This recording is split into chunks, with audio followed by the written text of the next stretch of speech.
Bonjour. Aujourd'hui, on va traiter le thème de création de végétaux 2D avec Archicad. Donc, il y a deux prérequis en fait avant de démarrer cet exo. D'abord, vous allez sur Internet récupérer quelques vues donc des plantes en 2D. Vous en avez plein. Et le deuxième prérequis, c'est créer de degrés de transparence assez importants. Je vais vous montrer tout de suite ce que je veux dire par là. Donc, les transparences, ce sont des hachures. D'accord?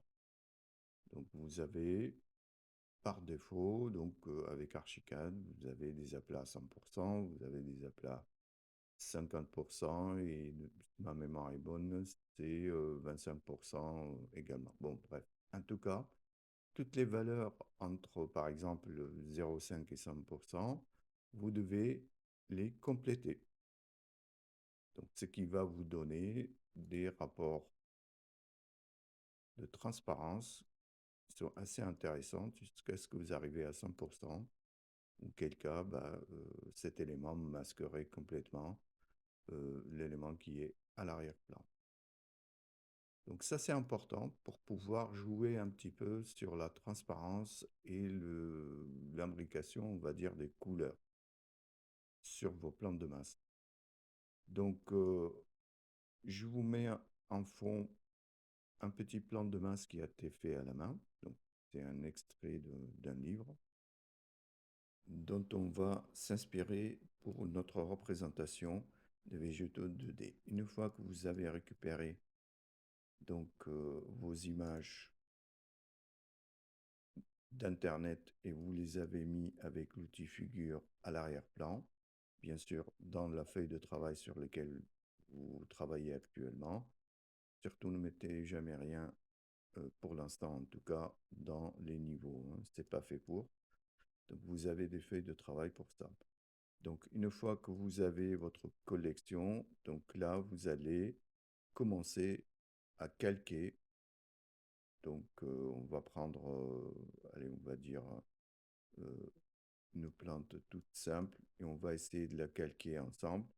Ce sera uniquement pour vous comme exemple. Bien sûr, ça prendra énormément de temps de tout reprendre. Donc, j'ai préparé pour vous quelques-uns de ces plantes-là. Donc, je vous les laisserai dans le fichier pour pouvoir créer une première bibliothèque que vous allez bien sûr enrichir au fur et à mesure que vous allez travailler. Donc, il faut savoir que tous ces plantes-là, ce sont des essences qui peuvent être indiquées sur une légende sur une de vos plantes de masse. Bien sûr, ce n'est pas uniquement fait pour faire joli, quoique bien c'est plus agréable d'avoir ce type de représentation qu'un simple cercle qui représentera un arbre. C'est pas faux de représenter un arbre par un cercle, mais après c'est une histoire de richesse de plants. C'est sûr que si vous en avez sur sur votre plante de masse un seul arbre à représenter, là, on va pas trop se casser la tête. Par contre, si vous avez, on va dire, tout un jardin aménagé, et ben là, vous avez tout à fait intérêt à différencier vos végétaux et indiquer leur essence sur une légende très clairement. Pour l'exemple, on va simplement prendre un arbre très simple. Donc, quelque part dans votre collection ici, vous repérez un arbre qui ne soit pas trop difficile à faire. Tenez, juste pour l'exemple, on va prendre celui-là. Il y a trois pétales dessus, donc ça va aller vite. Je vais juste vous montrer ça rapidement et je suis sûr qu'avec un peu de patience et beaucoup de persévérance, donc vous allez réaliser des choses beaucoup plus jolies, ce que j'ai déjà fait. J'en suis sûr. Donc prenez votre temps pour le faire. Donc tenez, pour les pétales par exemple, ou pour les feuilles, comme vous voudrez, eh ben, on va s'intéresser à l'outil qui est l'outil Spline, hein, qui va me permettre de faire, on va dire, de contours un petit peu de façon rapide et assez doux. Donc, on va essayer de prendre un spline qui est fermé quand même. Ce serait quand même plus sympa, puisque, enfin, juste pour rappel, hein, donc les splines, c'est donc si vous cliquez sur le point de départ, bah, vous avez déjà une fermeture qui s'opère d'ores et déjà. Mais il existe bien sûr des formes préfermées déjà où on peut contrôler très très rapidement par quelques clics le contour général. Donc pour cela, il suffit simplement de prendre l'icône qui est juste là, donc qui représenterait les splines fermés, auquel cas bah, vous êtes déjà avec une forme qui est préétablie, enfin, préfermée, on va dire. Il suffit simplement de double-cliquer pour valider.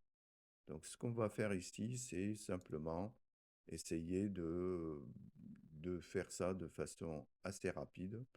Alors, si vous n'y arrivez pas, bah, c'est pas bien grave, hein. Prenez l'un ou l'autre méthode, ça n'a aucune espèce d'importance. Donc, si vous sentez que vous êtes plus à l'aise avec ça, ok, faites-le. C'est pas un problème. Ok,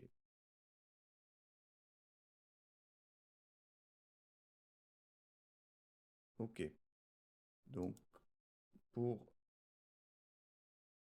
essayer d'aller un peu vite, donc on va réajuster très rapidement donc nos splines. Vous avez des points de contrôle. Bien sûr, ces points de contrôle, vous pouvez afficher ici les poignées de contrôle qui vont vous permettre, si vous voulez, donc si vous cliquez là-dessus, et ben, de réajuster au plus près, donc de coller vraiment de façon presque parfaite à la courbe. À vous de voir si...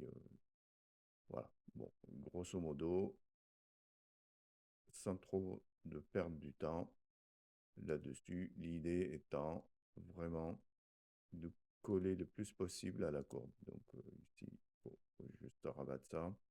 Alors, si vous voyez qu'il y a trop de points, eh ben, vous pouvez fusionner les points pour les supprimer.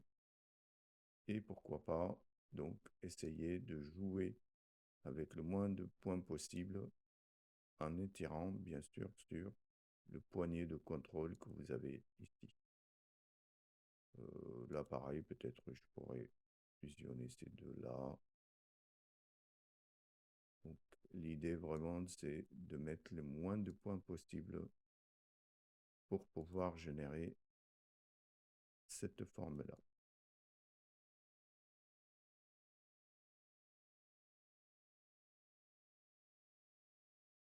Ok, bon, une fois que vous avez le résultat souhaité, vous passez à l'étape d'après qui est la création. Donc là, vous allez créer une simple hachure. Donc là, vous allez prendre une hachure quelconque, enfin avec une couleur ou pourcentage donc de transparence quelconque.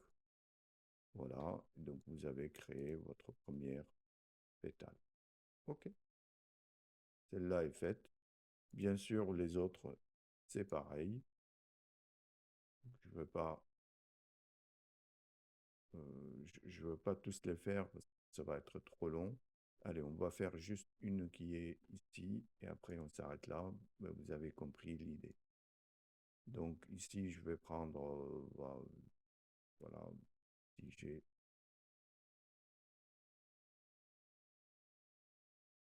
on va dire, si j'ai une spline qui est ouverte, c'est pas grave, c'est pareil. Bon, j'essaie de m'approcher le plus possible et avec des poignées de contrôle. Et je vais essayer donc de rendre tout ça. Donc là, je vais le réactiver, voilà. ici.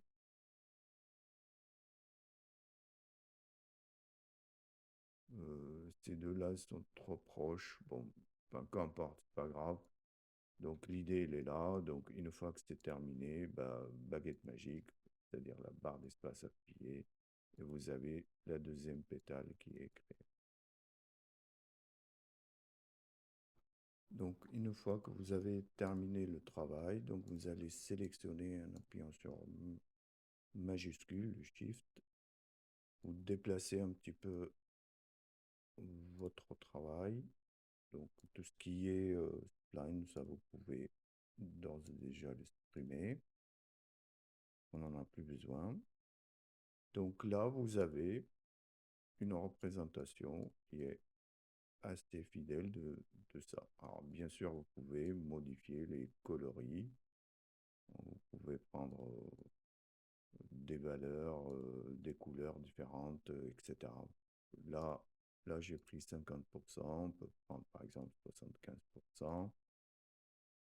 Sur ça, ben, en transparence, on peut aller, on va la remonter à 60, changer peut-être un petit peu la couleur, etc. Bon, bref.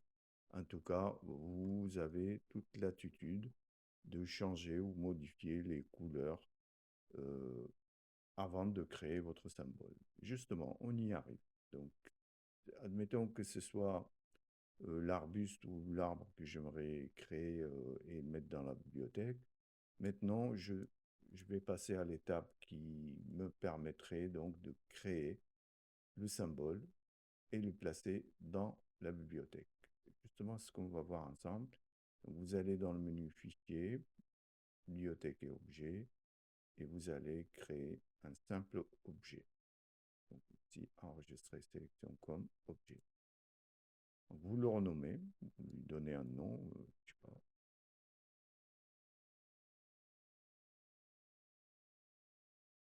voilà, un nom quelconque. Là, vous le créez, vous l'enregistrez. Donc attention ici, sur cette palette-là, vous aurez ici les coloris que vous avez mis, couleur de trait, etc.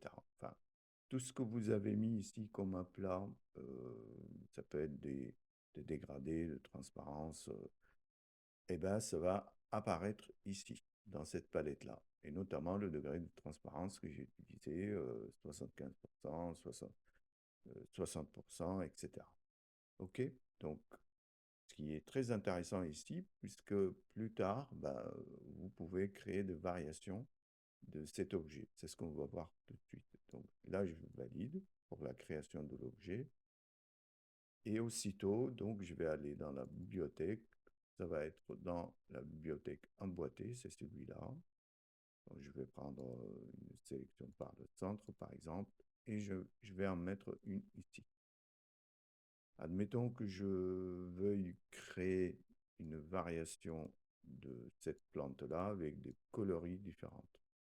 C'est tout à fait possible. Il suffit simplement d'ouvrir le panneau de paramétrage avec la touche O et ici manipuler très rapidement les valeurs que vous avez mis, notamment ici, on va passer, allez, pour différencier un peu les choses, 50% ici et 25% par là, par exemple.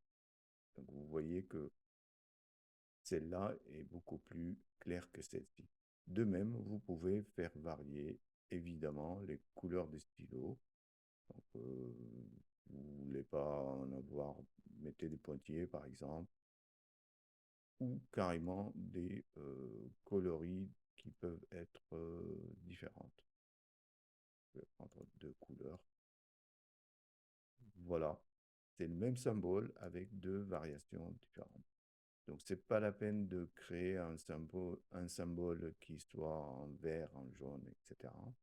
Vous en créez un seul et vous faites varier, bien sûr, les couleurs, les dégradés, etc.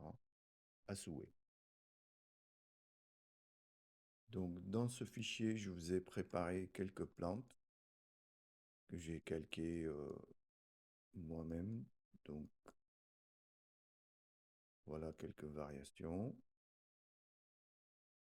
Et bien sûr, comme je viens de vous dire, donc il suffit simplement de faire varier les couleurs des stylos ou les couleurs des aplats pour que vous puissiez avoir une richesse qui correspondrait par exemple à différents types de ou essences d'arbres ou d'arbustes. Dans ce cas-là, c'est vraiment des arbustes. C'est tout petit, mais vous pouvez bien sûr utiliser ces arbres-là et commencer, pourquoi pas, à créer votre propre bibliothèque en se basant sur ce que vous voyez là. Alors, c'est libre à vous après d'apporter votre patte graphique, hein, donc avoir des choses assez différentes de ce que vous voyez là. C'est pas interdit, c'est libre. Le tout, bien sûr, comme je viens de vous le dire, de mettre ça en légende et bien indiquer l'essence que c'est. Euh, voilà, c'est ce que je voulais vous dire aujourd'hui sur la création de tous ces plantes en 2D qui vont vraiment vous rendre service et enrichir énormément vos plans. Allez, bon travail et bon courage à tous.